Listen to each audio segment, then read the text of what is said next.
ಅಂತೂ ಇಂತೂ ಕೇದಾರ್ನಾಥಿಗೆ ಬಂದೇ ಬಿಟ್ಟೆ, ದರ್ಶನ ಮಾಡೇ ಬಿಟ್ಟೆ. ದರ್ಶನ ಮಾಡೋದು ಮುಂಚೆ ಹೇಗಿತ್ತು ನನ್ನ ಜರ್ನಿ ಅಂತ ನಾನು ಇವತ್ತು ನಿಮಗೆ ತಿಳಿಸ್ತಾ ಹೋಗ್ತೀನಿ ನೋಡಿ.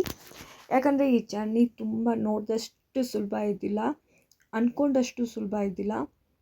ಅನುಭವ ಮಾಡಿದಾಗಲೇ ಗೊತ್ತಾಗತ್ತೆ ಈ ಜರ್ನಿ ಎಷ್ಟು ಕಷ್ಟ ಅಂತ ಹೇಳಿ. ಆದರೆ ನಾನು ಅಂದ್ಕೊಂಡಿದ್ದೆ ನಾನು ನೆಡ್ಕೊಂಡು ಹೋಗಲೇಬೇಕು ಅಂತ, ಅಂತೂ ಇಂತೂ ನೆಡ್ಕೊಂಡು ಹೋದೆ. ಅದು ಹೇಗಿತ್ತು ಅನುಭವ ನಾನು ತಿಳಿಸ್ತಾ ಹೋಗ್ತೀನಿ. ಹಾಯ್ ಹಲೋ ನಮಸ್ಕಾರ, ಯೂಟ್ಯೂಬ್ನ ಬ್ಲಾಗ್ಗೆ ಸ್ವಾಗತ.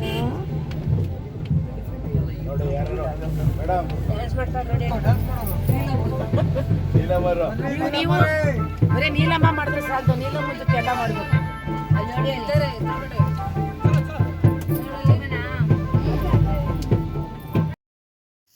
ಫಸ್ಟಿಗೆ ಒಂದು ಮದುವೆ ತೋರಿಸ್ದೆ ಅಲ್ವಾ, ನಾವು ಹೋಗೋ ದಾರಿಲಿ ಮದುವೆ ನಡೀತಾ ಇತ್ತು. ತುಂಬ ಸಿಂಪಲಾಗಿ ಒಂದು 50ರಿಂದ 30 ಜನ ಇರಬೇಕಷ್ಟೇ. ರೋಡ್ ಇರೋದೇ ಬೆಟ್ಟ, ಆ ಬೆಟ್ಟದಲ್ಲಿ ಚಿಕ್ಕ ರೋಡು, ಈ ಕಡೆ ಪಾತಾಳ. ಅಲ್ಲಿ ಡ್ಯಾನ್ಸ್ ಆಡ್ಕೊಂಡು ಹೋಗ್ತಿದ್ದಾರೆ. ಒಂದು ಕಾರ್ ನಿಂತ್ಕೊಂಡ್ರೆ ಇನ್ನೊಂದು ಕಾರ್ಗೆ ಜಾಗ ಇಲ್ಲ ಆಯಿತಾ. ಅಷ್ಟು ಚಿಕ್ಕ ಜಾಗದಲ್ಲಿ ಮದುವೆ ನಡೀತಿರೋದು. ಮುಂದೆ ಹೋದರೆ ಒಂದು ದೇವಸ್ಥಾನ, ಆ ದೇವಸ್ಥಾನಕ್ಕೂ ಒಂದೇನು 10 ಜನ ನಿಂತ್ಕೋಬೋದೇನೋ ಆ ದೇವಸ್ಥಾನದ ಜಾಗದಲ್ಲಿ. ಅಲ್ಲಿ ಹೋಗ್ಬಿಟ್ಟು ಮದುವೆ ನಡೀತಾ ಇದೆ. ಎಷ್ಟು ಸಿಂಪಲಾಗಿ ಮದುವೆ ನಡೀತಿತ್ತು ಅಂದರೆ, ಆ ಸಿಂಪಲ್ ಮದುವೆಲೂ ಖುಷಿ ಸಿಕ್ಕಾಪಟ್ಟೆ ಇತ್ತು. ಹೋಗೋ ದಾರಿಲೆಲ್ಲ ಡ್ಯಾನ್ಸ್ ಆಡ್ಕೊಂಡು ಹೋಗ್ತಾಯಿದ್ರು, ಮ್ಯೂಸಿಕ್ ಆಡ್ಕೊಂಡು. ಲೇಡೀಸ್ ಅನ್ನೋಂಗಿಲ್ಲ, ಜೆಂಟ್ಸ್ ಅನ್ನೋಂಗಿಲ್ಲ, ಎಲ್ಲ ಕ್ಯೂಟಾಗಿ ಡ್ಯಾನ್ಸ್ ಆಡ್ಕೊಂಡು ಹೋಗ್ತಾಯಿದ್ರು. ಹಾಗೆ ಕೂಡ ಹಾಡು ಕೂಡ ಹಾಕ್ಕೊಂಡು ಇದು ಮಾಡ್ತಿದ್ರು. ಹುಡುಗ ಕುದುರೆಯಲ್ಲಿ ಹೋಗ್ತಿದ್ದ. ಇಲ್ಲೊಂದು ಚಿಕ್ಕ ದೇವಸ್ಥಾನ ಕಾಣಿಸ್ತಿಲ್ಲ, ಆ ದೇವಸ್ಥಾನದಲ್ಲಿ ಈ ದೇವಸ್ಥಾನ ಅಲ್ಲ, ಅಲ್ಲಿ ಹೋಯಿತು, ನಾನು ವಿಡಿಯೋ ಮಾಡ್ಕೊಂಡಿಲ್ಲ. ಅಲ್ಲಿ ಮದುವೆ ನಡೀತು ಆಯಿತಾ. ಆಮೇಲೆ ಮನೆಗೆ ಹೋಗಿ ಊಟ ಸಿಂಪಲ್ ಊಟ ಮಾಡ್ಕೊಂಡು ಆರಾಮಾಗಿ ಮದುವೆ ಮುಗಿಸ್ಬಿಡ್ತಾರೆ. ಈ ಥರ ಇರ್ಬೇಕು ನೋಡಿ. ಮತ್ತೆ ಹೋಗೋ ದಾರಿಲಿ ನದಿ ಇದು ಆಯಿತಾ. ನದಿ ಮಕ್ಕಳು ಅಷ್ಟು ಕೋಲ್ಡ್ ಇದೆ. ಆ ಕೋಲ್ಡಲ್ಲೂ ಹಿಂಗೆ ಸ್ನಾನ ಮಾಡ್ತಾರೆ ಅಂದರೆ ನಂಗೆ ಆಶ್ಚರ್ಯ ಆಗುತ್ತೆ. ಹೆಂಗೆ ಸ್ನಾನ ಮಾಡ್ತಿದ್ರು, ಅದು ಸ್ವಿಮ್ಮಿಂಗ್ ಮಾಡ್ತಿದ್ದಿದ್ದು ಆಯಿತಾ. ನಾನು ನೋಡ್ತಾ ಕೂತಿದ್ದೆ, ಏನಪ್ಪ ಈ ಮಕ್ಕಳು ಈ ಥಂಡಿಲೂ ಹಿಂಗೆ ಮಾಡ್ತಿದ್ದಾರಲ್ಲ ಅಂತ. ಆದರೆ ನಾನು ಕೇಳಿದಾಗ ಇಲ್ಲ ಸ್ವಲ್ಪ ಬಿಸಿನೇ ನೀರಿದೆ ಅಂದರು. ಏನು ಬಿಸಿ ಇದೆಯೋ ನಾನಂತೂ ಮುಟ್ಟು ನೋಡಿಲ್ಲ, ನಾನು ದೂರ. ಆಮೇಲೆ ಇದು ಬೂಡಾ ಕೇದಾರ್ ಅಂತ ಇದ್ರ ಹೆಸರು. ಯಾಕಂದರೆ ಪಂಚಪಾಂಡವರು ಈಶ್ವರ ಹುಡ್ಕೊಂಡು ಬಂದಾಗ ಅವ್ರಿಗೆ ದರ್ಶನ ಕೊಡ್ಬಾರ್ದು ಅಂತ ಏಜಾದ ಅಂದರೆ ಮುದ್ಕುನ್ ವೇಷದಲ್ಲಿ ಇಲ್ಲಿದ್ರಂತೆ. ಅವ್ರು ಹೋಗಿದ ಮೇಲೆ ಅಲ್ಲಿ ಒಂದು ಇದು ವಿಗ್ರಹ ಆಯಿತು ಅಂತ ಮಾಹಿತಿ ಇಲ್ಲಿನ ಜನ ಪ್ರಕಾರ. ಅದೇ ಮೂರ್ತಿ ಇಲ್ಲಿರೋದು ಅಂತ ಹೇಳ್ತಾರೆ. ಹಳೆ ದೇವಸ್ಥಾನ ಇತ್ತು, ಅದೊಂದು ಸ್ವಲ್ಪ ಕೇದಾರ್ನಾಥ್ ಥರ ಒಂದು ಸ್ವಲ್ಪ ಆಲ್ಟ್ರೇಷನ್ ಮಾಡಿ ಬೇರೆ ರೀತಿ ದೇವಸ್ಥಾನ ಮಾಡಿದ್ದಾರೆ. ಇದು ಹುಳಿ ಸೊಪ್ಪು ಆಯಿತಾ. ಅಲ್ಲಿ ಬೆಟ್ಟ ಹತ್ತಬೇಕಾದ್ರೆ ಎಲ್ಲರಿಗೂ ವಾಮಿಟ್ ಆದರೆ ಈ ಸೊಪ್ಪು ತಿನ್ಕೊಂಡ್ರೆ ವಾಮಿಟ್ ಸ್ವಲ್ಪ ಕಮ್ಮಿ ಆಗುತ್ತೆ. ಹಾಗಾಗಿ ಎಲ್ಲ ಕಡೆ ಈ ಸೊಪ್ಪಿದೆ. ಇದರಲ್ಲಿ ಜ್ಯೂಸು ಕೂಡ ಮಾಡ್ಕೊಂಡು ಕುಡಿತಾರೆ, ರಕ್ತ ಎಲ್ಲ ಶುದ್ಧಿ ಆಗುತ್ತಂತೆ. ಹಾಗಾಗಿ ಇದೇ ದೇವಸ್ಥಾನ ನಾವು ಹೋಗಿದ್ದು, ಬೂಡಾ ಕೇದಾರ್ ಅಂತ ಹೇಳಿ. ಸೇಮ್ ಕೇದಾರ್ನಾಥಿಂದ ದೇವಸ್ಥಾನ ಹೇಗಿದೆಯೋ ಹಾಗೆ ಸ್ವಲ್ಪ ಇದೆ. ಆದರೆ ಈಗ ಇದು ರೆಡಿ ಮಾಡಿರೋದು ಆ ಥರ, ಮೊದಲು ಆ ಥರ ಇದ್ದಿಲ್ಲ, ಚೇಂಜ್ ಇತ್ತು. ಈಗ ಆ ರೀತಿ ಮಾಡಿದ್ದಾರೆ ಅಷ್ಟೇ. ಇದು ಊರಲ್ಲಿರೋದು ಒಂದು ದೇವಸ್ಥಾನ. ಆ ದೇವಸ್ಥಾನಕ್ಕೆ ಹೋಗಿ ನಾವು ಒಳಗೆ ಹೋದಾಗ ಆ ದೇವಸ್ಥಾನಕ್ಕೆ ಪ್ರದರ್ಶನ ಕೂಡ ಹಾಕ್ಬೋದು. ಅದೊಂದು ವಿಶೇಷ. ಇಲ್ಲಿ ದೇವ್ರ ಮುಟ್ಟಿ ಪ್ರದರ್ಶನ ಹಾಕ್ಬೋದು. ಸೇಮ್ ಕೇದಾರಲ್ಲಿ ದೇವಸ್ಥಾನ ದೇವ್ರು ಹೇಗಿದೆಯೋ ಇಲ್ಲೂ ಕೂಡ ಹಾಗೆ ಇದೆ. ನಾವು ನೋಡಿದಾಗ ಸೇಮ್ ಹಾಗೆ ಇದೆಯಲ್ಲಪ್ಪ ಅಂತ ನೋಡ್ಕೊಂಡು ಕೂತಿದ್ವಿ. ಈ ಥರ ಇದೆ. ಇದಕ್ಕೂ ನಾವು ತುಂಬ ಸರ್ಕಸ್ ಉಟ್ಕೊಂಡು ಬಂದಿದ್ದೀವಿ. ಯಾಕಂದರೆ ಇದು ತುಂಬ ಸಿಕ್ಕಾಪಟ್ಟೆ ಘಾಟ್ ಸೆಕ್ಷನು, ಚಿಕ್ಕ ಊರು ಆಯಿತಾ. ಆ ಊರಲ್ಲಿರೋ ದೇವಸ್ಥಾನ ಇದು ತುಂಬ ಚೆನ್ನಾಗಿದೆ. ಸುತ್ತಮುತ್ತ ಬೆಟ್ಟ, ಮಧ್ಯದಲ್ಲಿ ದೇವಸ್ಥಾನ ಇದೆ, ಚೆನ್ನಾಗಿದೆ. ಯಾರಾದರೂ ಕೇದಾರ್ನಾಥಿಗೆ ಹೊರಟ್ರೆ ಬೂಡಾ ಕೇದಾರ್ಗೂ ಹೋಗ್ಬಿಟ್ಟು ಬನ್ನಿ, ಚೆನ್ನಾಗಿದೆ ದೇವಸ್ಥಾನ. ಚೆನ್ನಾಗಿದೆ ದೇವಸ್ಥಾನ ಆಯಿತಾ. ಅಲ್ಲಿಂದ ಈ ಚಿಕ್ಕ ಊರು ನೋಡಿ. ಆ ಮದುವೆ ಹೇಳಿದ್ನಲ್ಲ, ನಿಜವಾಗ್ಲೂ ನಂಗೆ ನೋಡೋಕ್ಕೆ ಖುಷಿ ಆಗ್ತಿಲ್ಲ. ನಾವು ಒಂದೆರಡು ಸ್ಟೆಪ್ ಹಾಕ್ಬಿಟ್ಟು ಬರ್ತಾ ಇದ್ವಿ. ಅಷ್ಟು ಚೆನ್ನಾಗಿ ನಡೀತಾ ಇತ್ತು ಮದುವೆ. ಅಲ್ಲಿ ಎಷ್ಟು ಸಿಂಪಲಾಗಿ ಮದುವೆ ಮುಗಿಸಿದ್ರು ಅಂದರೆ ನೋಡೋಕ್ಕೆ ಖುಷಿ ಆಯಿತು. ನಾವಿಲ್ಲಿ ಧೂಮ್ ಧಾಮ್ ಅಂತ ಮದುವೆ ಮಾಡೋದೇನು, ಇದು ಖರ್ಚು ಮಾಡೋದೇನು, ಇದಕ್ಕಿಂತ ಎಷ್ಟು ಸಿಂಪಲಾಗಿ ಮದುವೆ ಮಾಡೋದು ಬೆಟರು ಅನ್ನಿಸ್ತು ನನಗೆ ಆಯಿತಾ. ಇದು ನಾವು ಕೇದಾರ್ಗೆ ಹೊರಟಾಗ ನಮ್ಮದು ಜರ್ನಿ, ಫಸ್ಟ್ ಜರ್ನಿ ಹೀಗಿತ್ತು. ಹೋಗ್ತಾ ನಮ್ಮ ಜರ್ನಿ ತೋರಿಸ್ತೀನಿ.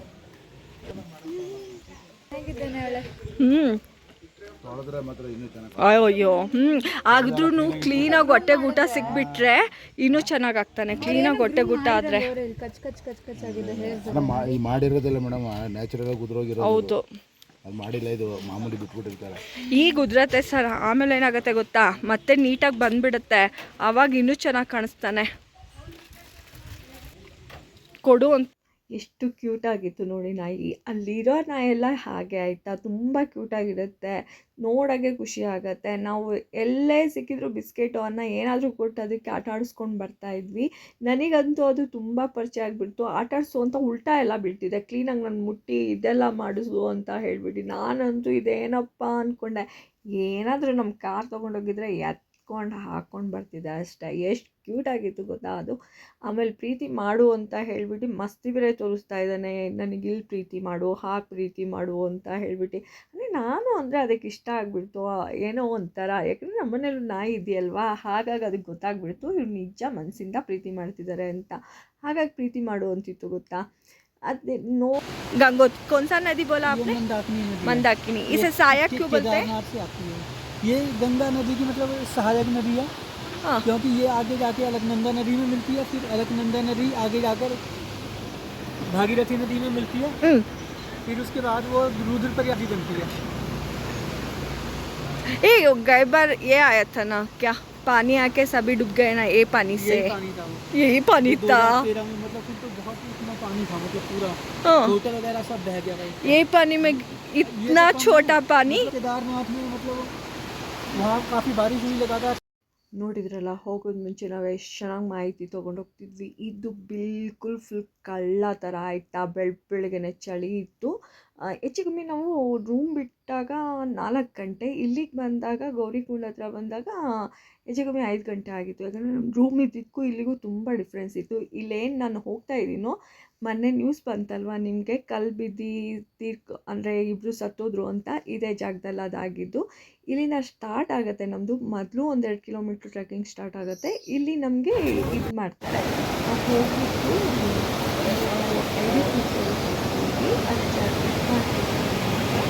ಯಾಕಂದರೆ ನಾವು ಎಷ್ಟು ಜನ ಹೋದ್ವಿ ಅನ್ನೋದಕ್ಕೆ ಪ್ರೂಫು, ಆಮೇಲೆ ನಾವು ಹೋಗಿದ್ವಿ ಅನ್ನೋದಕ್ಕೆ ಪ್ರೂಫು.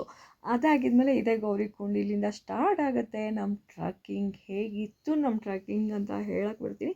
ಟ್ರಕ್ಕಿಂಗ್ ಇಲ್ಲ, ಮನಸ್ಸಿಂದ ಭಕ್ತಿಯಿಂದ ನಾನು ದೇವ್ರನ್ನ ದರ್ಶನ ಮಾಡೋಕ್ಕೆ ಹೋಗ್ತಾಯಿದ್ದೀನಿ. ಇದೇ ನನ್ನ ದೇವ್ರ ದರ್ಶನಕ್ಕೆ ಮನಸ್ಸಿಂದ ಹೋಗ್ತಿರೋದು, ಭಕ್ತಿಯಿಂದ ಹೋಗ್ತಿರೋದು. ಹಾಗಾಗಿ ಇದು ಟ್ರಕ್ಕಿಂಗ್ ಆಗಲಿ ಮೋಜು ಮಸ್ತಿ ಆಗಲಿ ಏನೂ ಇಲ್ಲ. ನಾನು ಕಷ್ಟಪಟ್ಟು ಹೋಗ್ತಾ ಇರೋದಷ್ಟೇ ಆ ದೇವ್ರನ್ನ ನೋಡಬೇಕು ಅಂತ. ಹಾಗಾಗಿ ನನ್ನದು ಪ್ರಯಾಣ ಇಲ್ಲಿಂದ ಶುರು ಆಯಿತು. ಇಲ್ಲಿಂದ ಅಂದರೆ ನಮ್ಮದು ಆಲ್ರೆಡಿ 4-5 ಕಿಲೋಮೀಟ್ರ್ ಇಲ್ಲಿಗೆ ಬರೋದು ಮುಂಚೆನೇ ಟ್ರಕ್ಕಿಂಗ್ ಅಂದರೆ ನಾವು ನಡೆಯೋಕ್ಕೆ ಸ್ಟಾರ್ಟ್ ಆಗಿಬಿಟ್ಟಿತ್ತು. ಇಲ್ಲಿಂದ ಮತ್ತೆ ಇನ್ನೂ ಸ್ಟಾರ್ಟ್ ಆಯಿತು. ಇದು ನಮ್ಮ ಸ್ಟಾರ್ಟ್ ಆದಾಗ ಶುರು ನೋಡಿ, ಇಲ್ಲಿ 4 ಜನ ಕರ್ಕೊಂಡು ಹೋಗ್ತಾರಲ್ಲ, ಹೀಗೂ ಹೋಗ್ಬೋದು, ಆಮೇಲೆ ಕುದುರೆಲೂ ಹೋಗ್ಬೋದು. ನಾವು ಯಾವ ರೀತಿ ಬೇಕಾದ್ರೂ ಹೋಗ್ಬೋದು. ಆದರೆ ನನಗೆ ಯಾವ ರೀತಿ ಹೋಗೋಕ್ಕೂ ಇಷ್ಟ ಇಲ್ಲ, ನಾನು ನೆಡ್ಕೊಂಡೇ ಹೋಗಬೇಕು ಅಂದ್ಕೊಂಡಿದ್ದೆ. ಅದಕ್ಕೋಸ್ಕರ ಶುರು ಮಾಡಿದೆ ನನ್ನ ಪಾದಯಾತ್ರೆನ. ಆದರೆ ನನಗೆ ಏನು ಅನಿಸಿದ್ದು ಅಂದರೆ, ಒಬ್ಬರು ಗ್ಯಾಸ್ ಸಿಲಿಂಡ್ರು ಕೂಡ ಹೆಂಗೆ ಎತ್ಕೊಂಡು ಹೋಗ್ತಿದ್ರು ಅಂದರೆ ನಂಗೆ ಆಶ್ಚರ್ಯ ಆಯಿತು. ಮನೆ ಒಳಗೆ ತೊಗೊಂಡು ಬರೋಕ್ಕೆ ನಾವು ಸಾಕಾಗ್ತೀವಿ, ಅಂಥದ್ರಲ್ಲಿ ಅವರು ಗ್ಯಾಸ್ ಸಿಲಿಂಡ್ರು ಬೆಟ್ಟಕ್ಕೆ ತೊಗೊಂಡು ಹೋಗ್ತಿದ್ರು ಅಂದರೆ ಹೆಂಗೆ ಆಗಬಾರ್ದು ಅವರಿಗೆ. ಅದೆಲ್ಲ ಮಾಡ್ತಾರಪ್ಪ ಜನ, ಎಷ್ಟು ಶಕ್ತಿ ಅಲ್ವಾ. ನನಗೆ ನೋಡಿ ಆಶ್ಚರ್ಯ ಆಗುತ್ತೆ. ನಿಮಗೀಗೇನು ತೋರಿಸ್ತಿದ್ದೀನೋ, ನಾನು ಇಲ್ಲಿನೇ ಹೋಗಬೇಕು, ಇದು ಸ್ಟಾರ್ಟಿಂಗ್ ಪಾಯಿಂಟ್ ಆಯಿತಾ. ಇಲ್ಲಿ ವೈಟ್ ಇಬ್ನಿ ಏನು ಕಾಣಿಸ್ತಿದ್ಯೋ, ನಾನು ಅಲ್ಲಿಗೆ ರೀಚ್ ಆಗಬೇಕು. ಇಲ್ಲಿ ಅದು ವೈಟ್ ಇಬ್ನಿ ಇದೆಯಲ್ವಾ, ಇಲ್ಲಿಗೆ ನಾನು ಸ್ಟಾರ್ಟ್ ಆಗಬೇಕು. ಹಿಮ ಇದೆಯಲ್ವಾ, ಅದ್ರ ಕೆಳಗೆ ದೇವಸ್ಥಾನ ಇರೋದು. ಇಲ್ಲಿವರೆಗೂ ನಾನು ನೆಡ್ಕೊಂಡು ಹೋಗಬೇಕು. ಟೋಟಲ್ ನನ್ನದು ಪ್ರಯಾಣ 24 ಕಿಲೋಮೀಟ್ರು ಇತ್ತು. ನಾನು ಅದು ಫೋಟೋ ಸೆಂಡ್ ಮಾಡ್ತೀನಿ ನೋಡಿ, ಹಾಕ್ತೀನಿ. 24 ಕಿಲೋಮೀಟ್ರು ಇತ್ತು ನನಗೆ ಹೋಗಬೇಕಾದ್ರೆ. ಮತ್ತು ಇಲ್ಲಿ ಹೆಲಿಕಾಪ್ಟ್ರು, ಆ ದಿನ ತುಂಬ ಚೆನ್ನಾಗಿ ಬಿಸಿಲಿತ್ತು, ಹಾಗಾಗಿ ಹೆಲಿಕಾಪ್ಟ್ರು ಕೂಡ ಹೋಗ್ತಾಯಿತ್ತು, ತುಂಬ ಹೆಲಿಕಾಪ್ಟ್ರು ಹೋಗ್ತಿತ್ತು.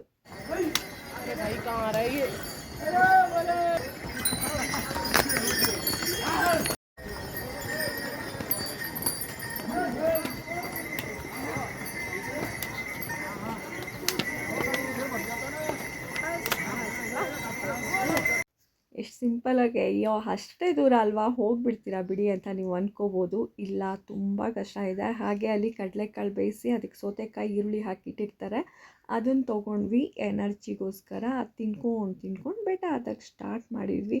ಅಲ್ಲೇ ಒಂದೊಂದು ಸ್ವಲ್ಪ ದೇವರು ಹಾಡು ಕೇಳುತ್ತೆ, ಅದು ಕೂಡ ಎಂಜಾಯ್ ಮಾಡ್ತಾಯಿದ್ವಿ. ಈ ಥರ ಎತ್ಕೊಂಡು ಹೋಗೋರು ಒಂದು ಟೇಪ್ ರಿಕಾರ್ಡ್ ಇಟ್ಕೊಂಡಿರ್ತಾರೆ, ದೇವ್ರ ಹಾಡು ಹಾಕ್ಕೊಂಡು ಕೇಳ್ಕೊಂಡು ಹೋಗ್ತಾ ಇರ್ತಾರೆ.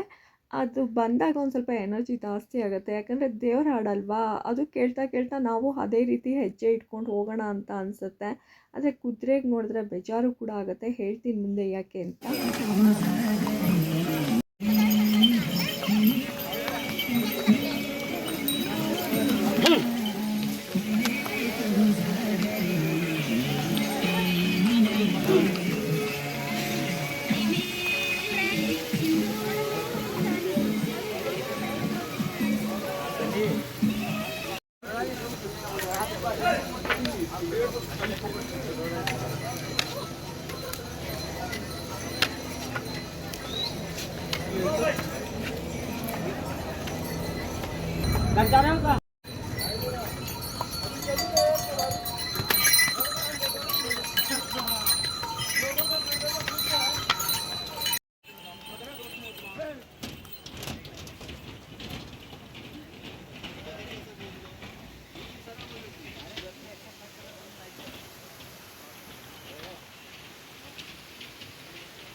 ये अभी पानी पी रहा था ना, वहाँ इससे चलते नहीं बन रहा था, इसको जबरदस्ती ला रहे थे।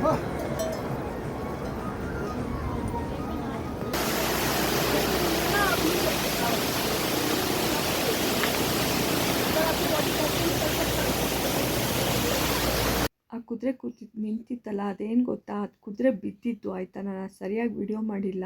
ಕುದುರೆ ನನ್ನ ಮುಂದೆನೇ ಬಂದು ಬಿದ್ದಿತ್ತು ಆಯಿತಾ. ನನಗೆ ಎಷ್ಟೋ ಅಳೋ ಥರನೇ ಬಂದುಬಿಡ್ತು. ಅಂದರೆ ಅದು ಅಷ್ಟಕ್ಕೂ ಸುಸ್ತಾಗಿಬಿಟ್ಟಿರುತ್ತೆ ಪಾಪ. ನನ್ನ ಮುಂದೆನೇ ಬಿತ್ತು ಅದು.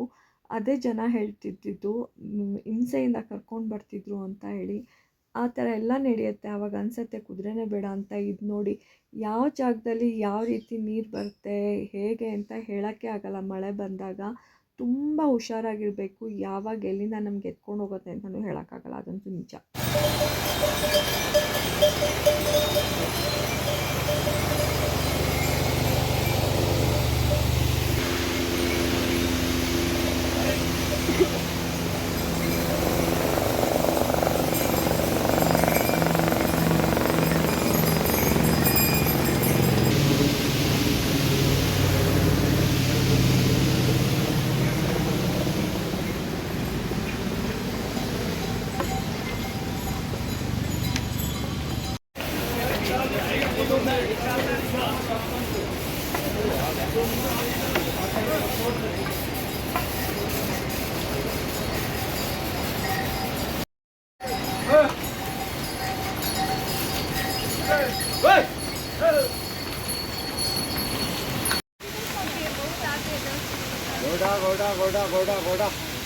ಎಲ್ಲ ಕಡೆ ಕುದುರೆ ಕೇಳ್ತಿರ್ತಾರೆ. ನನಗೆ ನಡೆದು ಸುಸ್ತಾಗಿ ನನಗೂ ಅನ್ನಿಸ್ತು ಒಂದು ಜಾಗದಲ್ಲಿ ಕುದುರೆ ತೊಗೊಂಬಿಡ್ಲಾ ಅಂತ.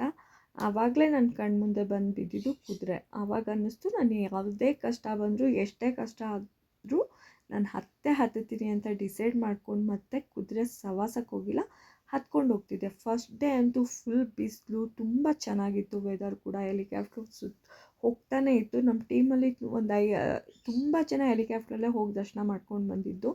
ಮಧ್ಯಾಹ್ನವರೆಗೂ, ಬೆಳಗ್ಗೆ ಹೋಗಿದ್ದವರು ಮಧ್ಯಾಹ್ನವರೆಗೂ ದರ್ಶನ ಎಲ್ಲ ಮುಗಿಸ್ಕೊಂಡು ಬಂದೇ ಬಿಟ್ಟರು.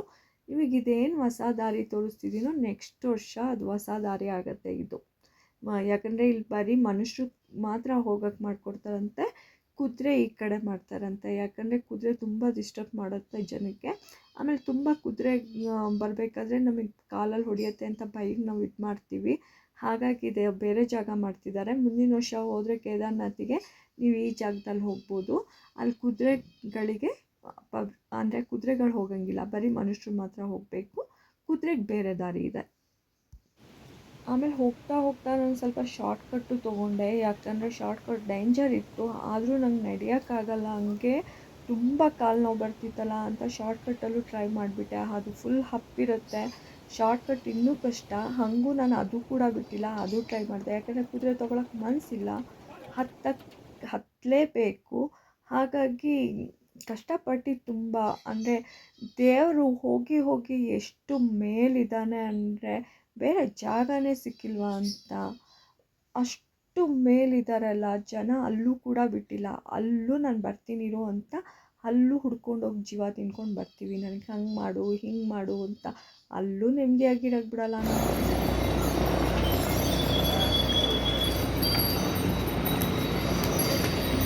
ಅಂತೂ ಇಂತೂ 8 ಕಿಲೋಮೀಟ್ರ್ ಇದೆ ಅಂದ್ಕೊಂಡು ಖುಷಿಯಾಗಿ ಬಂದರೆ ನಿಜ ಇಲ್ಲ. ಇಲ್ಲಿಂದ ನನಗೆ ಸ್ಟಾರ್ಟ್ ಆಯಿತು 8 ಕಿಲೋಮೀಟ್ರು 50 ಕಿಲೋಮೀಟ್ರು ಅನ್ಸೋಕ್ಕೆ ಸ್ಟಾರ್ಟ್ ಆಗೋಯಿತು. ಯಾಕೆ ಅಂದರೆ ನನಗೆ ನಡೆಯೋಕ್ಕೆ ಆಗ್ತಿದ್ದಿಲ್ಲ. ಇಲ್ಲಿಗೆ ಬಂದಾಗ ಫುಲ್ ಕಾಲು ನೋವು ಬರ್ತಿತ್ತು. ದೇವರೇ ನೀನು ಎಲ್ಲಪ್ಪ ಇದೆಯಾ, ಬೇಗ ಸಿಗು ಅಂತ ಅನ್ನಿಸ್ತಿತ್ತು. ಯಾವಾಗ ನೀನು ಸ್ವಲ್ಪ ಆದರೂ ನೋಡ್ತೀನೋ ಅನ್ಸೋಕ್ಕೆ ಸ್ಟಾರ್ಟ್ ಆಗಿಬಿಟ್ಟಿತ್ತು. ಹಾಗೆ ಮುಂದೆ ಹೋಗ್ತಿದ್ದೀನಿ, ಒಬ್ಬರು ಕುದುರೆನೇ ಹೊಡ್ಕೊಂಡಿರೋದು. ಪಾಪ ಒಬ್ಬರಿಗೆ ಕಾಲಿಗೆ ಪೆಟ್ಟಿದ್ಬಿಟ್ಟಿದೆ. ದೇವರೇ ನಾನು ನಿನ್ನ ದರ್ಶನಕ್ಕೆ ಬರಬೇಕು, ನೀನು ನೋಡಿದ್ರೆ ಹಿಂಗೆ ಮಾಡಿದ್ಯಲ್ಲ ಅಂತ ಹೇಳ್ತಾ ಇದ್ದಾರೆ, ಅಳ್ತಾ ಇದ್ದಾರೆ ಅವರು. ನಿಜವಾಗ್ಲೂ ಅವ್ರಿಗೆ ಅಷ್ಟು ಕಾಲು ನೋವು ಬಂದಿದ್ದು ಹೊಡೆದಿದ್ದು ಕುದುರೆ ಮೇಲೆ ಹೋಗ್ತಿದ್ರು, ಕುದುರೆ ಬಂದು ಹೊಡೆದಿರೋದು. ಅವ್ರಿಗೆ ಕಾಲಿಗೆ ಸರಿಯಾಗಿ ಪೆಟ್ಟು ಬಿದ್ದು ಜೋರಾಗಿ ಅಳ್ತಿದ್ರು. ಅಂದರೆ ಕುದುರೆಲಿ ಹೋಗೋದು ಕಷ್ಟದ ಕೆಲಸನೇ, ಆದರೂ ಹೋಗ್ತಾರೆ ಜನ. ಕುದುರೆಗೂ ಹಿಂಸೆ, ಜನಕ್ಕೂ ಹಿಂಸೆ, ಏನೂ ಮಾಡೋಕ್ಕಾಗಲ್ಲ, ಹೊಟ್ಟೆಪಾಡು. ಅದು ನೋಡ್ಕೊಂಡು ನಾನು ನಡ್ಕೊಂಡು ಹೋಗ್ತಾ ಇದ್ದೆ. ಯಾಕಂದರೆ ಇಲ್ಲಿ ಯಾವಾಗ ಏನಾಗುತ್ತೆ ಅಂತಲೇ ಹೇಳೋಕ್ಕಾಗಲ್ಲ, ಯಾವ ಟೈಮಲ್ಲಿ ಎಲ್ಲಿಂದ ನೀರು ಬೀಳುತ್ತೆ.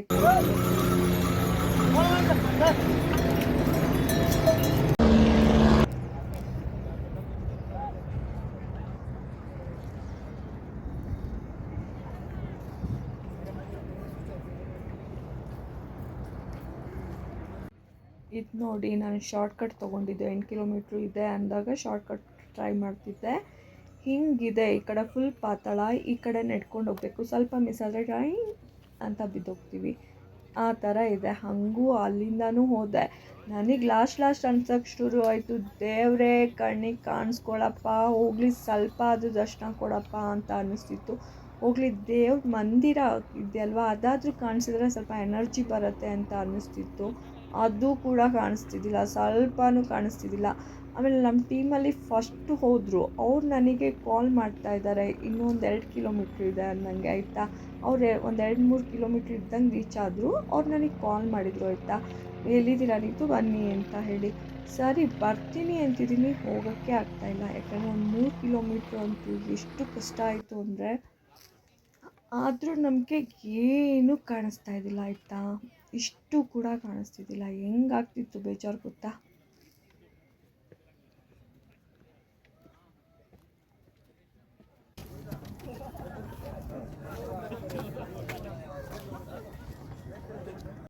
ಆಮೇಲೆ ನನಗೆ ಅನ್ನಿಸೋಕ್ಕೆ ಸ್ಟಾರ್ಟ್ ಆಯಿತು ಕೊನೆಗೆ ನಡೆಯೋದೇ ಬೇಡ, ಸುಮ್ಮನೆ ಕುತ್ಕೊಂಡ್ಬಿಡೋಣ, ಯಾವಾಗ ಸಿಗಲಿ ಅಂತ. ಹೇಗೆ ಸಿಗುತ್ತೆ, ನಡೆದಿಲ್ಲ ಅಂದರೆ ಸಿಗೋದೇ ಇಲ್ಲ, ನಡಿಲೇಬೇಕು. ಕಾಲು ಕೇಳ್ತಾನೆ ಇಲ್ಲ. ಇನ್ನೂ 2 ಕಿಲೋಮೀಟ್ರು 3 ಕಿಲೋಮೀಟ್ರು ಇದೆ ಅಂದಾಗ ಮುಂದೆ ಹೋಗ್ತಾನೇ ಇಲ್ಲ ನನ್ನ ಕಾಲು, ಆಯಿತಾ, ಹೋಗ್ತಾನೇ ಇಲ್ಲ ಮುಂದೆ. ಆವಾಗ ನಾನು ಒಂದೊಂದು ಸೈಡ್ ತುಂಬ ಕುತ್ಕೊಂಡ್ಬಿಡ್ತಿದ್ದೆ. ಆವಾಗ ನೋಡಿದಾಗ ಅನ್ನಿಸ್ತಿತ್ತು ಇನ್ನೊಬ್ಬರಿಗೆ, ಏನಪ್ಪ ಹಿಂಗೆ ಜನಕ್ಕೆ ಎತ್ಕೊಂಡು ಹೋಗೋರ್ಗು ನೋಡ್ಬಿಟ್ಟು ಮತ್ತೆ ಎನರ್ಜಿ ಬರ್ತಿತ್ತು. ಪಾಪ ಇವರೇ ಈ ಥರ ಎತ್ಕೊಂಡು ಇಷ್ಟು ಕಷ್ಟದ ಜಾಗದಲ್ಲಿ ನಡ್ಕೊಂಡು ಹೋಗ್ತಿದ್ದಾರೆ ಅಂದಾಗ ನಾವು ಯಾಕೆ ನಡಿಬಾರ್ದು ಅಂತ ಮತ್ತೆ ನಡ್ಕೊಂಡು ಹೋಗೋಕ್ಕೆ ಸ್ಟಾರ್ಟ್ ಮಾಡ್ತಾಯಿದ್ದೆ. ಸ್ವಲ್ಪ ಅಂದ್ಕೊಂಡು ಒಂದು ಸ್ವಲ್ಪ ದೂರ ಹತ್ತುತ್ತಿದೆ, ಮತ್ತೆ ಕಾಲು ಕೇಳ್ತಿದ್ದಿಲ್ಲ. ಕುತ್ಕೋ ಅನ್ನೋಕ್ಕೆ ಸ್ಟಾರ್ಟ್ ಮಾಡಿಬಿಡ್ತಿತ್ತು. ಸರಿ ಅಂತ ಕೂತೇ ಬಿಡ್ತಿದ್ದೆ. ಕೇಳ್ತಾ ಇಲ್ಲ ಕಾಲು, ನಾನೇನು ಮಾಡಲಿ, ಹೇಗೆ ಹೋಗಲಿ, ಅಲ್ಲೇ ದೇವಸ್ಥಾನ ಇದೆ, ಆದರೆ ಹೋಗೋಕ್ಕಂತೂ ಆಗ್ತಾಯಿಲ್ಲ ನನ್ನ ಕೈಯಲ್ಲಿ. ನೋಡಿ, ಈ ಹಿಮದಲ್ಲಿ, ಈ ಬೆಟ್ಟದಲ್ಲಿ ನಿಮಗೆಲ್ಲಾದರೂ ಈಶ್ವರ ಮುಖ ಇಲ್ಲ ಏನಾದರೂ ಕಾಣಿಸುತ್ತಾ ಅಂತ. ನಾನು ಈ ವಿಡಿಯೋ ಶೂಟ್ ಮಾಡಬೇಕಾದ್ರೆ ನನಗೆಲ್ಲೂ ಏನೂ ಕಾಣಿಸ್ತಿದ್ದಿಲ್ಲ. ಅಂದರೆ ನನಗೆ ಅನ್ನಿಸ್ತಿತ್ತು ಇಲ್ಲೇ ಎಲ್ಲೋ ದೇವರಿದ್ದಾನೆ ಅಂತ ಅನ್ನಿಸ್ತಾ ಇತ್ತು. ಯಾರಿಗೆ ಗೊತ್ತು ಎಲ್ಲೆಲ್ಲಿಂದ ದೇವ್ರು ನೋಡ್ತಾರೋ ಹೇಳೋಕ್ಕಾಗಲ್ಲ ಅಲ್ವಾ. ಅಂದರೆ ನನಗೆ ಅನ್ನಿಸ್ತಿತ್ತು ಈ ಥರ ಈ ಜಾಗದಲ್ಲಿ. ಇಲ್ಲಿ ನೋಡಿ, ಒಂದು ಫೇಸ್ ಥರ ಕಾಣಿಸ್ತಿದೆ ಅಲ್ವಾ, ಕಣ್ಣು, 2 ಕಣ್ಣು, ಮೂಗು, ನಗ್ತಾ ಇರೋ ತುಟಿ ಅಲ್ವಾ.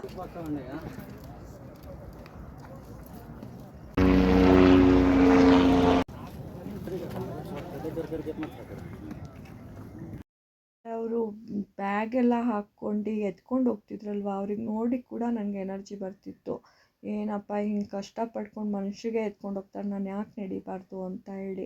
ಸರಿ ಇದಾಗಲ್ಲ, ನಾನು ನಾಳೆ ಹೆಲಿಕಾಪ್ಟ್ರಲ್ಲೇ ಹೋಗ್ತೀನಿ ಅಂತ ಹೆಲಿಕಾಪ್ಟ್ರ್ ಹತ್ರನೂ ಹೋದೆ. ನನಗೆ ಹೆಲಿಕಾಪ್ಟ್ರು ನಾಳೆಗೆ ಬೇಕು ಅಂತ. ಅವ್ರು ನಾಳೆಗೆ ಬೇಕು ಅಂತ ನಾನು ಹೋಗಿದ್ದು. ಅವ್ರು ನೋಡಿದ್ರೆ ಬಿಸಿಲು ಎಲ್ಲ ಚೆನ್ನಾಗಿತ್ತು, ಹಾಗಾಗಿ ವೆದರ್ ಚೆನ್ನಾಗಿತ್ತಲ್ವ, ತುಂಬ ಹೆಲಿಕಾಪ್ಟ್ರು ಬಿಟ್ಟಿದ್ರು ಅವತ್ತು. ಹೋಗಿ ಇವಾಗ ಹೋಗ್ತೀನಿ ಅಂದರೆ ಆರಾಮಾಗಿ ಹೋಗಿ ನಿಮಗೆ ಹೆಲಿಕಾಪ್ಟ್ರು ಇದು ಮಾಡಿಕೊಡ್ತೀವಿ, ನಾಳೆ ಅಂದರೆ ಹೇಳೋಕ್ಕಾಗಲ್ಲ ಅಂತ. ನಾನು ಇಷ್ಟು ಕಷ್ಟಪಟ್ಟು ಬಂದಿದ್ದೀನಿ ದೇವ್ರ ದರ್ಶನಕ್ಕೆ ಅಂತ. ದರ್ಶನ ಮಾಡೋದಂಗೆ ಹೆಲಿಕಾಪ್ಟ್ರ್ ಹತ್ತೋಗ್ತೀನಾ? ಅವ್ರಿಗೆ ಅಷ್ಟು ಬುದ್ಧಿ ಬೇಡವಾ? ಸರಿ, ನಿಮ್ಮ ಹೆಲಿಕಾಪ್ಟ್ರ್ ನಂಗೆ ನಾಳೆಗೆ ಬೇಕು, ಇವತ್ತಿಗೇನು ಬೇಡ ಅಂತ ಹೇಳ್ಕೊಂಡು ಮತ್ತೆ ಬಂದೆ ಆಯಿತಾ. ಅಂದರೆ ಇಲ್ಲಿಗೆ ಬರೋವರೆಗೂ ನಂಗೆ ನಿಜ ಆ ಥರ ಅನ್ನಿಸ್ಬಿಡ್ತು. ನಾನು ನಿಜ ನಡ್ಕೊಂಡು ಹೋಗೋಕ್ಕಾಗಲ್ಲ, ನಾನು ಇಳಿಯೋಕ್ಕಾಗಲ್ಲ, ನಾನು ಹೆಲಿಕಾಪ್ಟ್ರಲ್ಲೇ ಹೋಗ್ತೀನಿ ಅಂತ. ಅದು ಮುಂದೆನೂ ಹೇಳ್ತೀನಿ ನಿಮಗೆ. ಆಮೇಲೆ ಹಂಗೆ ಅಂದ್ಕೊಂಡೆ ಡಿಸೈಡ್ ಮಾಡ್ಕೊಂಡು ಹತ್ತಿದ್ದೆ. ಆಮೇಲೆ ದೇವಸ್ಥಾನ ಎಷ್ಟೊತ್ತಾದರೂ ಸಿಗ್ತಾಯಿಲ್ಲ, ಏನು ಅಂದ್ಕೊಂಡ್ರೂ ಸಿಗ್ತಾಯಿಲ್ಲ. ಅಯ್ಯೋ ದೇವರೇ ಅನ್ನಿಸ್ಬಿಡ್ತು. 3 ಕಿಲೋಮೀಟ್ರು ಅವರು ಒಂದು ಅರ್ಧ ಮುಕ್ಕಾಲು ಗಂಟೆಯಿಂದ ಫೋನ್ ಮಾಡ್ತಿದ್ದಾರೆ. ನಾನು 3 ಕಿಲೋಮೀಟ್ರು 2 ಕಿಲೋಮೀಟ್ರು ಹೆಚ್ಚು ಕಮ್ಮಿ 1 ಗಂಟೆ ತೊಗೊಂಡಿದ್ದೀನಿ. ಯಾಕೆಂದರೆ ಹೋಗೋಕ್ಕಾಗ್ತಾನೇ ಇಲ್ಲ ನನ್ನ ಕೈಯಲ್ಲಿ. ಆ ದೇವ್ರ ಆಟ ಆಡಿಸ್ತಿದ್ಯೋ ಇಲ್ಲ ನನ್ನ ಮನಸ್ಸು ಆ ಥರ ಆಟ ಆಡಿಸ್ತಿದ್ಯೋ, ಹತ್ತಿರ ಆದಷ್ಟು ನನಗೆ ದೂರ ಅಂತ ಅನ್ನಿಸ್ತಿದೆ. ಎಷ್ಟು ದೇವಸ್ಥಾನ ಹತ್ತಿರ ಇದೆಯೋ ಅಷ್ಟೇ ದೂರ ಇದೆ ಅಂತ ಅನ್ನಿಸ್ತಿದೆ ದೇವಸ್ಥಾನ ನನಗೆ. ಆ ಥರ ಅನ್ಸೋಕ್ಕೆ ಸ್ಟಾರ್ಟ್ ಆಗಿಬಿಟ್ಟಿತ್ತು ಆಯಿತಾ. ಅದರಲ್ಲಿ ಅದು ಹೆಲಿಕಾಪ್ಟ್ರು ಬೇರೆ ನೀಟಾಗಿ ಬರ್ತಾ ಇದೆ. ನಾನು ಯಾಕಪ್ಪ ಹೆಲಿಕಾಪ್ಟ್ರು ತೊಗೊಂಡಿಲ್ಲ, ಸುಮ್ಮನೆ ಆಗಲ್ಲ ಅಂದ್ರೂ ಹೋಗ್ತಿದ್ದೀನಲ್ವಾ, ಹೆಲಿಕಾಪ್ಟ್ರು ತೊಗೊಂಡ್ಬಿಡ್ಬೇಕಿತ್ತು ಅಂತ ಅನ್ನಿಸ್ತಿತ್ತು. ಆಮೇಲೆ ಇಲ್ಲೇ ನೋಡಿ ದೇವಸ್ಥಾನ ಇರೋದು, ಈ ಇಬ್ನಿ ಬೆಟ್ಟ ಏನಿದೆಯೋ ಅದ್ರ ಕೆಳಗೆ ದೇವಸ್ಥಾನ ಇರೋದು, ಯಾರಿಗೂ ಸ್ವಲ್ಪನೂ ಕಾಣಿಸಲ್ಲ. ಈ ಜಾಗ ಹೆಚ್ಚು ಕಮ್ಮಿ ನಾನು 3/4 ಗಂಟೆಯಿಂದ 1 ಗಂಟೆ ತೊಗೊಂಡಿದ್ದೀನಿ ಇಲ್ಲಿ ರೀಚ್ ಆಗೋಕ್ಕೆ. ಕೆಳಗೆ ಬೆಟ್ಟದಿಂದ ಮೇಲೆ ಬರೋಕ್ಕೂ ಇಷ್ಟು ಟೈಮ್ ತೊಗೊಂಡಿಲ್ಲ ನಾನು, ಇಲ್ಲಿ ರೀಚ್ ಆಗೋಕ್ಕೆ ಅಷ್ಟಕ್ಕೊಂದು ಟೈಮ್ ತೊಗೊಂಡಿದ್ದೀನಿ. ಅಂದರೆ ಲೆಕ್ಕ ಹಾಕಿ ನಂಗೆ ದೇವ್ರು ಎಷ್ಟು ಆಟ ಆಡಿಸ್ತಿದೆ ಅಂತ, ಅಷ್ಟಕ್ಕೊಂದು ಆಟ ಆಡಿಸ್ತಾ ಇದೆ ಅಂತ ಹೇಳಿ. ಎಷ್ಟು ಕಷ್ಟಪಡ್ತಿದ್ರು ದೇವ್ರು ಸಿಗ್ತಾ ಇಲ್ಲ ಅಂದರೆ ಲೆಕ್ಕ ಹಾಕಿ ಇನ್ನೆಷ್ಟು ಆಟ ಆಡಿಸ್ತಿಲ್ಲ ನನಗೆ ಅಂತ. ಇಲ್ಲ ನನ್ನ ಮನಸ್ಸಿನ ಭಾವನೆ ಇರಬೇಕು ಆ ಥರ. ಆದರೂ ನಾನು ಇಲ್ಲಿಗೆ ಬರೋಕ್ಕೆ ತುಂಬ ಕಷ್ಟಪಟ್ಬಿಟ್ಟಿದ್ದೀನಿ. ಆಮೇಲೆ ಇದು ಓಮ್ ನೋಡಿದ ತಕ್ಷಣ ಆಗಿದ್ದ ಖುಷಿ, ಅಪ್ಪ ದೇವರೇ ಇಲ್ಲೇ ಇದೆಯಲ್ಲಪ್ಪ ಅಂತ ಅನ್ನಿಸ್ಬಿಡ್ತು. ಈ ದೇವ್ರು ನೋಡಿದ ತಕ್ಷಣ, ಈ ದೇವಸ್ಥಾನ ನೋಡಿದ ತಕ್ಷಣ ನನ್ನ ಹತ್ರ ಕಾಲು ನೋವು ಎಷ್ಟಿತ್ತೋ ಅಷ್ಟು ಕಾಲು ನೋವು ನಂಗೆ ಗೊತ್ತೇ ಆಗಿಲ್ಲ ನನಗೆ ಈ ಥರ ಕಾಲು ನೋವ್ತಿದೆ ಅಂತ ಹೇಳಿ. ಇಲ್ಲಿ ಬಂದಿದ್ದ ತಕ್ಷಣ ಯಾವಾಗ ದರ್ಶನ ಮಾಡ್ತೀನಪ್ಪ ನಿನಗೆ ಅಂತ ಅನ್ಸೋಕ್ಕೆ ಸ್ಟಾರ್ಟ್ ಆಗಿಬಿಡ್ತು. ಆಮೇಲೆ ರೂಮ್ ಹತ್ರ ಹೋಗಿ ಲಗೇಜ್ ಇಟ್ಟು ನಾನು ಮತ್ತೆ ದರ್ಶನಕ್ಕೆ ಬಂದೆ. ಸುತ್ತ ಒಂದು ರೌಂಡ್ ದೇವಸ್ಥಾನ ನೋಡೋದ್ರಲ್ಲೇ ಕಾಲ ಕಳೆದೆ. ಆಮೇಲೆ ಮನೆಯೆಲ್ಲರಿಗೂ ಫೋನ್ ಮಾಡಿ ದೇವಸ್ಥಾನ ತೋರಿಸ್ದೆ, ನೋಡಿ ಈ ಜಾಗಕ್ಕೆ ಬಂದಿದ್ದೀನಿ, ದೇವಸ್ಥಾನ ಹೇಗಿದೆ ನೋಡಿ ಅಂತ ಹೇಳಿ. ನನಗೆ ನೋಡ್ಬೇಕಾದ್ರೆ ಆಗಿದ್ದ ಖುಷಿ ನಿಮ್ಗೆ ಹೇಗೆ ಹೇಳಿ, ನೋಡ್ತಾನೇ ಇರಬೇಕು ಅನ್ನಿಸ್ತಿತ್ತು ದೇವಸ್ಥಾನ. ಈ ಲಾಸ್ಟಿಗೂ ನಾನು ಬಂದುಬಿಟ್ನಾ ಈ ದೇವಸ್ಥಾನಕ್ಕೆ ಅಂತ ಅನ್ನಿಸ್ತಿತ್ತು. ಯಾಕಂದರೆ ಅಷ್ಟು ದೂರ ನಾನು ನೆಡ್ಕೊಂಡು ಬಂದಿದ್ದಕ್ಕಿಂತ ನನಗೆ ಈ ದೇವಸ್ಥಾನಕ್ಕೆ ಬರಬೇಕು ಅನ್ನೋ ಹುಚ್ಚಿತ್ತಲ್ವ 14-15 ವರ್ಷದಿಂದ, ಅದು ಒಂದು ಇದ್ದಿತ್ತು. ಯಾವಾಗ ಈ ದೇವಸ್ಥಾನಕ್ಕೆ ನಾನು ಬರ್ತೀನಿ ಅಂತ ಹೇಳಿ. ಇದೇ ಭೀಮ್ಕಲ್ಲು ಅಂತ ಹೇಳಿ 13 ವರ್ಷದ ಮುಂಚೆ ಮಳೆ ಬಂದು ಇದಾಗಿತ್ತಲ್ವ, ಅವಾಗ ಇಲ್ಲಿ ಬಂದು ನಿಂತ್ಕೊಳ್ತು ಅಂತ ಹೇಳ್ತಾರಲ್ವ, ಅದೇ ಕಲ್ಲಿದು ಅಡ್ಡ ಬಂದು ನಿಂತಿರೋದು. ಇದ್ರ ಕೆಳಗೆ ಪುಟ್ಟ ಕಲ್ಲೆಲ್ಲ ಬಂದು ನಿಂತ್ಕೊಂಡಿತ್ತು. ಆ ಕಲ್ಲೆಲ್ಲ ಕ್ಲೀನ್ ಮಾಡಿದ್ದಾರೆ, ಇದೊಂದು ಕಲ್ಲು ಬಿಟ್ಟಿದ್ದಾರೆ. ಆ ಕಲ್ಲು ಹಿಂದೆ ದೇವಸ್ಥಾನ ಇರೋದು. ಬರಬೇಕಾದ್ರೆ ಫುಲ್ಲು ಈ ಥರ ನಿಂತಿರೋದು, ಇಲ್ಲಿಂದ ಇಲ್ಲಿ ಬೇರೆ ಥರ ಜಾಗ ಮಾಡಿದ್ದಾರೆ, ಈ ಥರ ಇದಿಲ್ಲ, ಫುಲ್ ಡೌನ್ ಇತ್ತು ದೇವಸ್ಥಾನದ್ದು. ಈಗ ಒಂದು ಸ್ವಲ್ಪ ಕೆಲಸ ಬೇರೆ ರೀತಿ ಮಾಡಿ ಆರ್ಟಿಷನ್ ಮಾಡಿಟ್ಟಿದ್ದಾರೆ, ಹಾಗಾಗಿ ದೇವಸ್ಥಾನ ಬೇರೆ ರೀತಿ ಕಾಣಿಸುತ್ತೆ. ಆ ಸುನಾಮಿ ಆಗಿದ್ಮೇಲೆ ತುಂಬ ಬೇರೆ ಚೇಂಜ್ ಆಗಿದೆ ದೇವಸ್ಥಾನ ಆಯಿತಾ. ಈ ಥರ ಇದು ನೋಡ್ತಾ ಇದ್ದರೆ ನಾನು ಹೇಳಿ ನಿಮಗೆ ಅದ್ರ ಖುಷಿ, ಅದು ದೇವಸ್ಥಾನಕ್ಕೆ ನೋಡ್ತಿರೋ ಅನುಭವ ನನಗೆ ಸಾಕಪ್ಪ ಜೀವನ ಅಂತ ಅನ್ನಿಸ್ಬಿಡ್ತು. ಸದ್ಯ ನಾನು ಲಾಸ್ಟಿಗೂ ನೀನು ನೋಡಿದೆ ಅಲ್ಲ ಅನ್ನೋ ಖುಷಿ ತುಂಬಾ ಇತ್ತು ನನಗೆ ಹೇಳ್ತೀನಲ್ಲ, ಕಾಲು ನೋವೇನು ಅನ್ನೋದೇ ಗೊತ್ತಾಗಿಲ್ಲ, ಕಾಲು ನೋವು ಅನ್ನೋದೇ ಇದ್ದಿಲ್ಲ ಅಲ್ಲಿ ಹೋದಾಗ. ಅಷ್ಟೇ ಅನ್ನಿಸ್ತಿತ್ತು ನನಗೆ. ಆಮೇಲೆ ಅದು ದೇವ್ರ ದರ್ಶನ ಮಾಡಬೇಕಾದ್ರೆ ನಾನು ಫುಲ್ ಆ ಕಡೆ ಒಂದು ಕ್ಯೂ ಇದೆ, ಅಲ್ಲಿಂದ ದರ್ಶನ ಮಾಡಬೇಕು ಆಯಿತಾ. ನಾನು ಆ ಕಡೆ ಹೋಗೇ ಇಲ್ಲ ದರ್ಶನ ಮಾಡೋಕ್ಕೆ. ಅಲ್ಲೇ ಒಬ್ಬರು ಮಿಲ್ಟ್ರಿ ಅವರೆಲ್ಲ ಇದ್ದರು, ಅವ್ರಿಗೆ ಕೇಳ್ಕೊಂಬಿಟ್ಟು ನಾನು ಒಳಗಿಂದಾನೇ ಹೋಗಿಬಿಟ್ಟೆ. ಯಾರ ದೇವ್ರ ದಯೆ ನಾವು ಗೊತ್ತಿಲ್ಲ, ಅವ್ರು ಏನೂ ಹೇಳಿಲ್ಲ, ಸುಮ್ಮನೆ ಬಿಟ್ಕೊಟ್ರು ಹೋಗು ಅಂತ ಹೇಳಿ. ಆ ದೇವ್ರ ದರ್ಶನ ಮಾಡ್ಕೊಂಡು ಬಂದಾಗ ಇಲ್ಲಿ ದೇವ್ರ ದೇವಸ್ಥಾನ ಎಲ್ಲಿದೆ ಅಂದರೆ ಆ ಕಡೆ ಇವ್ರದ್ದಿದೆ, ಇವರೇ ಈ ದೇವಸ್ಥಾನ ಕಟ್ಸಿದ್ದು ಅಂತ ಇದಿರೋದು. ಅಂದರೆ ಹೇಳ್ತಾರೆ ಅಲ್ವಾ, ಇಲ್ಲಿ ಬಂದ್ಬಿಟ್ಟು ಇಷ್ಟು ಒಂದು 5-6 ದೇವಸ್ಥಾನ ಇವ್ರು ಕಟ್ಸಿದ್ರು ಅನ್ನೋದು.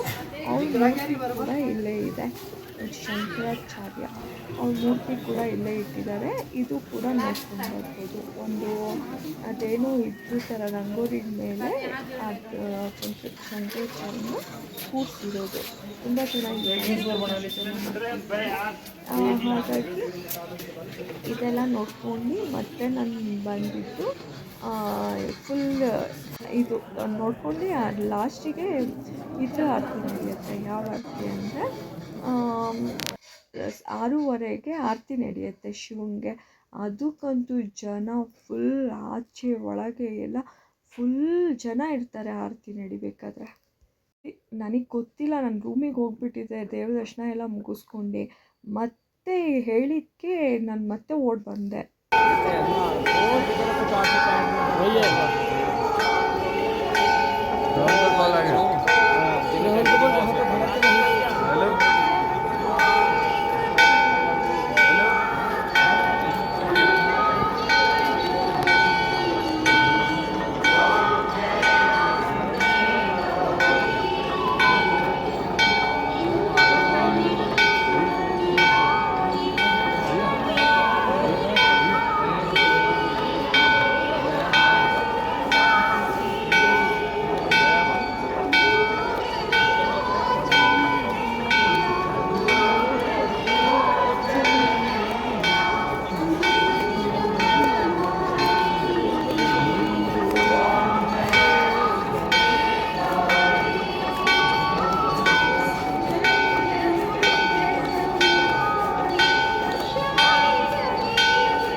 ಆರತಿ ಮುಗಿಸ್ಕೊಂಡು ಬಂದು ರೂಮಲ್ಲಿ ಮಲಗಿಬಿಟ್ಟೆ. ಅಷ್ಟು ನಿದ್ದೆ ಬರ್ತಿತ್ತು. ಬೆಳಗ್ಗೆ ಎದ್ದು ಬಂದೆ ಮತ್ತೆ ಆರತಿ ಎಲ್ಲ ಆಗಿದ್ಮೇಲೆ, ಯಾಕೆಂದರೆ ಮತ್ತೆ ಹೊರಡೋ ಟೈಮ್ ಆಯಿತಾ. 6:30ಗೆ 7 ಗಂಟೆ 8 ಗಂಟೆಗೆ ಬಂದೆ ಹೊರಡಬೇಕು ಅಂತ ಹೇಳಿ. ಲಾಸ್ಟ್ ಮತ್ತೆ ಕೈ ಮುಗ್ದು ದೇವ್ರನ್ನ ಇಳಿದ್ಬಿಟ್ಟು ಬರಲ್ಲ, ನಾನು ಹೆಲಿಕಾಪ್ಟ್ರಲ್ಲಿ ಹೋಗ್ತೀನಿ ಅಂತ ಬಂದೆ. ಆದರೆ ವೆದರ್ ಫುಲ್ ಚೇಂಜ್ ಆಗೋಯಿತು. ಹೇಗಾಯಿತು ತೋರಿಸ್ತೀನಿ ನಿಮಗೆ. Full weather change. ಹೇಗೆ ನೆಡ್ಕೊಂಡು ಬಂದಿದೆಯೋ ಹಾಗೆ ನೆಡ್ಕೊಂಡು ಹೋಗು ಅಂತ. ಇಷ್ಟಕ್ಕೊಂದು ಮಾಡ್ತಾರಾ ಇಲ್ಲಿ ನೋಡಿ, ದೇವ್ರ ರಶ್ಶು ಜನ ಎಷ್ಟಿದ್ದಾರೆ ಅಂತ. ಇಲ್ಲಿಂದ ಹಿಂದ್ಗಡೆ ಒಂದು ಕ್ಯೂ ಇದೆ, ಅಲ್ಲಿಗೆ ಹೋಗಬೇಕು. ಈ ದರ್ಶನ ಸಾಯಂಕಾಲ ಆಗುತ್ತೆ ಅನಿಸುತ್ತೆ ಇವರಿಗೆಲ್ಲ, ಅಷ್ಟು ರಶ್ ಇರುತ್ತೆ ದೇವಸ್ಥಾನ ಮಾತ್ರ ಸಿಕ್ಕಾಪಟ್ಟೆ. ಅದ್ರ ಕೆಳಗೆ ನದಿ, ಅದರಿಂದನೇ ಇಲ್ಲಿ ನದಿ ಎಷ್ಟು ತಂಪಾಗಿ ಹರಿತಿದ್ದಾಳೋ ಅಷ್ಟು ತಂಪಾಗಂತೂ ಇರಲ್ಲ. ತುಂಬ ಚಂಡಿ ಚಾಮುಂಡಿ ಥರ ಹರಿತಾಳೆ ಒಂದೊಂದು ಸತಿ ಮಳೆ ಬಂದಾಗ. ಇದೆಲ್ಲ ಕ್ಯೂ. ನಾನು ನೆನ್ನೆ ಬಂದಾಗ ಇಷ್ಟೆಲ್ಲ ಕ್ಯೂವೇ ಇದ್ದಿಲ್ಲ, ಇಷ್ಟು ರಶ್ಶೇ ಇದ್ದಿಲ್ಲ. ಬೆಳಗ್ಗೆನೆ ನೋಡಿ ಎಷ್ಟೊಂದು ರಶ್ ಆಗಿದೆ. ಜನ ಅಲ್ಲಲ್ಲೇ ಟೆಂಟ್ ಇದೆ, ಅಲ್ಲಲ್ಲೇ ಟೆಂಟಲ್ಲಿ ಮಲ್ಕೊಂಡು ಬೆಳಗ್ಗೆನೇ ದರ್ಶನಕ್ಕೆ ಬಂದುಬಿಡ್ತಾರೆ ರೆಸ್ಟ್ ತೊಗೊಂಡು.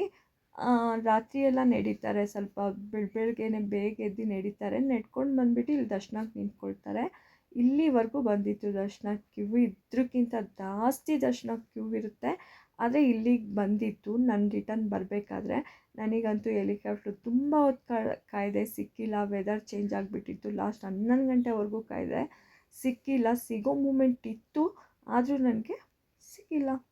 ಯಾಕೆ ಅಂದರೆ ದೇವ್ರು ಡಿಸೈಡ್ ಮಾಡಿಬಿಟ್ಟಿದ್ದ ನಾನು ಹೆಂಗೆ ನೆಡ್ಕೊಂಡು ಬಂದು ಹಾಗೆ ನೆಡ್ಕೊಂಡು ಹೋಗಬೇಕು ಅಂತ. ಈ ಥರ ಅಹಂಕಾರ ತೋರ್ಸೋಂಗಿಲ್ಲ ಅಂತ ಹೇಳಿಬಿಟ್ಟಿದ್ದ.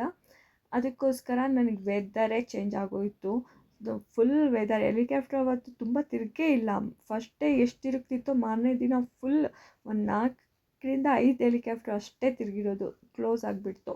ಆಮೇಲೆ ನಾನು ಅಂದ್ಕೊಂಡೆ ಯಾಕೋ ಕೈ ಕೊಡುತ್ತೆ ಅಂತ, ಸರಿ ನಡ್ಕೊಂಡು ಹೋಗೋಣ ಅಂತ ಹೇಳಿ ಡಿಸೈಡ್ ಮಾಡ್ಕೊಂಡು ನಡ್ಕೊಂಡು ಬರೋಕ್ಕಾಗಲ್ಲ ಅಂದ್ರೂ ನಡ್ಕೊಂಡು ಬರೋಕ್ಕೆ ಸ್ಟಾರ್ಟ್ ಮಾಡಿದೆ. ಆಮೇಲೆ ಈ ಕಂಬ ಇದೆಯಲ್ಲ 525 530 ಇದೆ, ಅಲ್ಲಿಗೆ ಹೆಂಡ್ ಆಗುತ್ತೆ.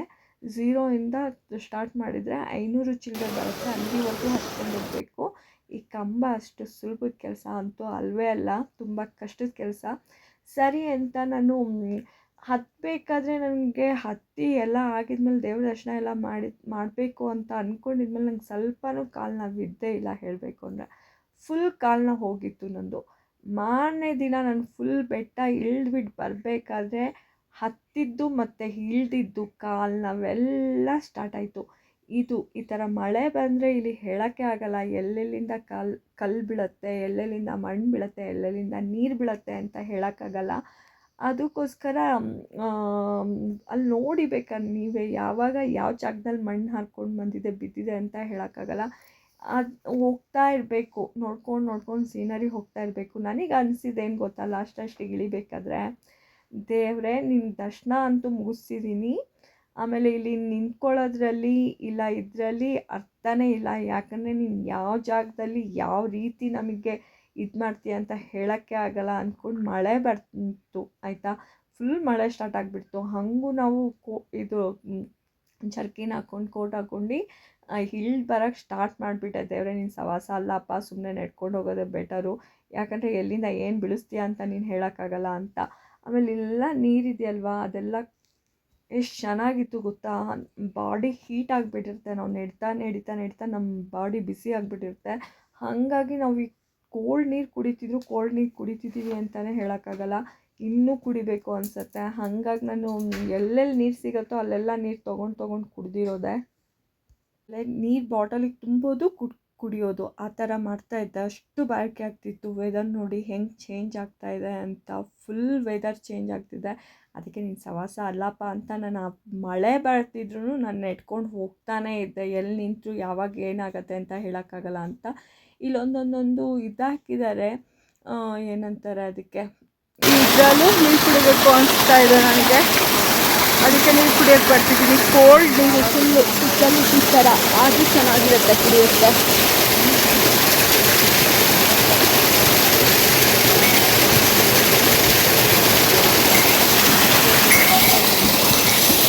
ಆದರೂ ನಾನು ಅಂತೂ ಸಖತ್ ಹೆಲ್ಪ್ ಮಾಡ್ತು ನನಗೆ. ಎಲ್ಲೂ ಸ್ವಲ್ಪನೂ ಕೈ ಕೊಟ್ಟಿಲ್ಲ, ಥ್ಯಾಂಕ್ಸ್ ಹೇಳಬೇಕು.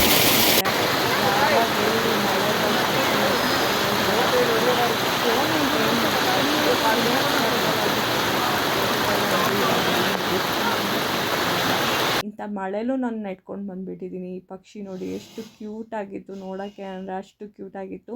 ನಾನು ಮಳೆನೂ ಲೆಕ್ಕ ಹಾಕ್ತಿದ್ದಿಲ್ಲ, ಏನಿಲ್ಲ, ನೆಟ್ಕೊಂಡು ಕೆಳಗೆ ಇಳಿದ್ರೆ ಸಾಕು ಅಂತ ಇಳಿತಾನೇ ಇದ್ದೆ.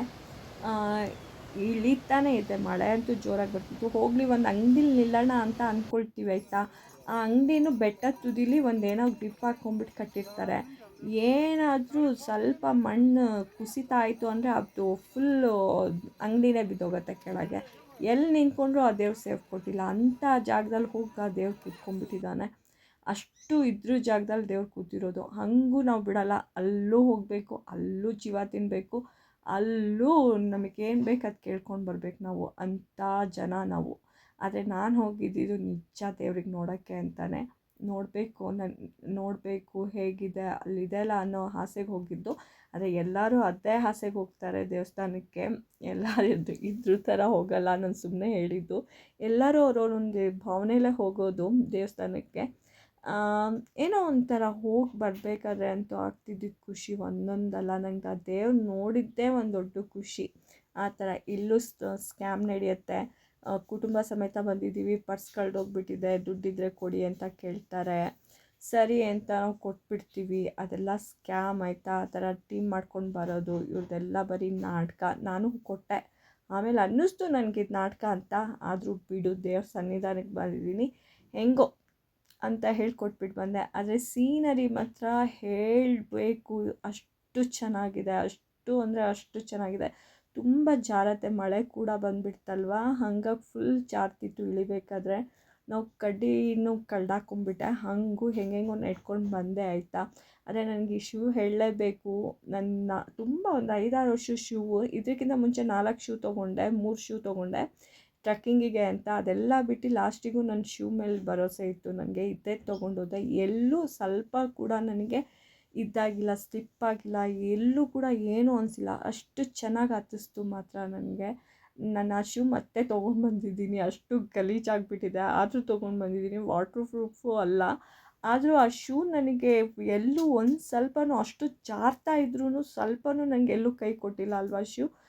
ಇದಕ್ಕೋಸ್ಕರ ಮತ್ತೆ ಆ ಶೂ ಅಷ್ಟು ಗಲೀಜಾದರೂ ಪರವಾಗಿಲ್ಲ ಅಂತ ತೊಗೊಂಬಂದಿಟ್ಟಿದ್ದೀನಿ. ಆ ಥರ ಆಗಿತ್ತು. ಅಂದರೆ ಹೇಳ್ತಾರಲ್ಲ ಟ್ರೆಕ್ಕಿಂಗ್ ಹೋಗಬೇಕಾದ್ರೆ ಆ ಥರ ಶೂ ತೊಗೊಂಡೋಗಿ, ಹೀಗೆ ತೊಗೊಂಡೋಗಿ, ಆ ಥರ ಮಾಡಿ ಅಂತ. ಪಾಪ ಇಲ್ಲಿನ ಜನ ಕುದುರೆ ಓಡಿಸೋರು ಪ್ಲಾಸ್ಟಿಕ್ ಶೂ ಹಾಕ್ಕೊಂಡು ಓಡ್ತಾರೆ. ಆಮೇಲೆ ಏಜ್ ಆದವ್ರು ಹವಾಯಿ ಚಪ್ಪಲ್ ಹಾಕ್ಕೊಂಡು ಹತ್ತಿದ್ದಾರೆ.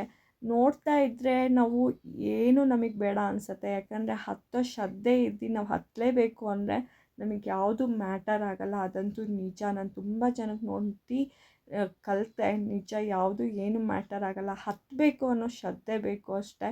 ಅದಿದ್ದರೆ ಹೆಂಗಾದರೂ ನಾವು ದೇವ್ರಿಗೆ ನೋಡಬೇಕು, ಹತ್ತಬೇಕು ಅನ್ನೋ ಶ್ರದ್ಧೆ ಇದ್ದರೆ ಏನು ಬೇಕಾದ್ರೂ ಮಾಡ್ತೀವಿ, ಹತ್ತುತ್ತೀವಿ ಅನ್ನೋದು. ನಾನು ಹತ್ತಬೇಕಾದ್ರೆ ಎಷ್ಟು ಸುಸ್ತಾಗಿದ್ನೋ, ಇಳಿಬೇಕಾದ್ರೆ ನಾನೇನು ಸುಸ್ತಾಗಿದ್ದಿಲ್ಲ. ಆದರೆ ಒಂದು 4-5 ದಿನ ಪೇನ್ ಹೋಗಲ್ಲಂಗೆ ಅಷ್ಟು ಕಾಲು ನೋವಿತ್ತು. ಅಷ್ಟು ಇಳಿಯೋಕ್ಕಾಗ್ತಿದ್ದಿಲ್ಲ, ನಮ್ಗೆ ವ್ಯಾನ್ ಹತ್ತೋಕ್ಕಾಗ್ತಿದ್ದಿಲ್ಲ, ಅಷ್ಟು ಪೇನ್ ಇತ್ತು. ಆಮೇಲೆ ಇಲ್ಲಿ ಇಳ್ದಿದ ತಕ್ಷಣ ನಮಗೆ ಏನು ಮಾಡ್ತಾರೆ ಅಂದರೆ ಎಣ್ಣೆ ಹಚ್ಕೊಳ್ಳಿ ಕಾಲಿಗೆ ಅಂತ ಹೇಳ್ತಾರೆ. ನಾವು ಮೈ ಬಿಸಿ ಇಡಲಿ ಅಂತ ಅದು ಏನೇನೋ ಬಟ್ಟೆ ಹಾಕ್ಕೊಂಡಿದ್ವಿ ಅದೆಲ್ಲ ಇದು ಮಾಡಬೇಕಾಗತ್ತೆ ಅಂತ ಎಣ್ಣೆ ಹಚ್ಕೊಂಡಿಲ್ಲ ನಾವು, ಹಾಗೆ ಹೊರಟ್ಬಿಟ್ಟು ಬಂದ್ವಿ. ಇಲ್ಲಿಗೆ ನಮಗೆ ದರ್ಶನ ಮುಗೀತು.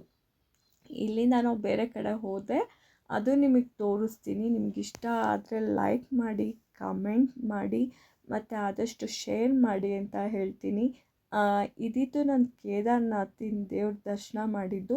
ನೆಕ್ಸ್ಟ್ ಮತ್ತೆ ಎಲ್ಲಿಗೆ ಹೋದ್ವಿ ಅಂತ ವಾಚ್ ಮಾಡ್ತಾಯಿರಿ, ಮತ್ತೊಂದು ವಿಡಿಯೋ ಹಾಕ್ತೀನಿ. ಮತ್ತೆ ಸಿಗೋಣ. ಮತ್ತು ನನ್ನ ಟೋಟಲ್ ಟ್ರೆಕ್ಕಿಂಗ್ ನನಗೆ ಹೋಗ್ತಾ ಬರ್ತಾ 48 ಕಿಲೋಮೀಟ್ರು ಆವತ್ತು. ಆಮೇಲೆ ಮತ್ತೆ 16 ಕಿಲೋಮೀಟ್ರು. ಆ ಥರ. ಎಲ್ಲರಿಗೂ ಒಳ್ಳೆಯದಾಗಲಿ.